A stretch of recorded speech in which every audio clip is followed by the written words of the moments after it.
Madaugon nga adlaw kanatong tanan nga maigsuon ko diha ni Kristo. Isaiah 64, versikulo 4. Sukad na sukad, wala pagayoy nakadungog o nakakita, og Dios nga sama kanimo, Dios nga mutabang ni adtong musalig kanimo.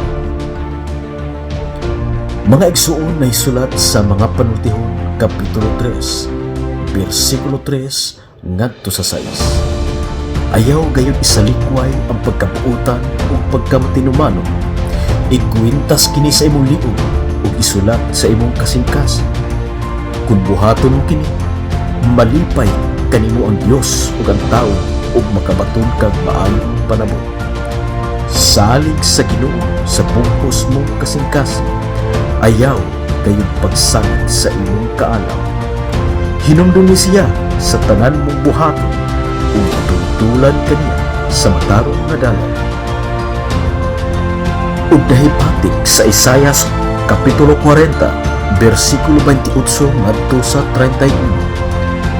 Wala ka ba di ay mahibalo? Wala ka ba di ay makadungog? Ang Ginoo maong Dios nga walay katapusan. Siya mao'y nagbuhat sa tibuok kalibutan. Dili siya maluya o kapuyan, o dili matukig ang iyang kahibalo. Hatagan niya kahong ang huyang, ug ang walay umoy hatagan niya kusog. Bisan ang mga batan-on maluya, ug kapuyan ug kabsag umoy. Apan kadtong salig sa Ginoo, makabaton og bag-ong kusog. Manglupad sila daw agila, managan sila og dili kapuyan, manlakaw og dili maluya.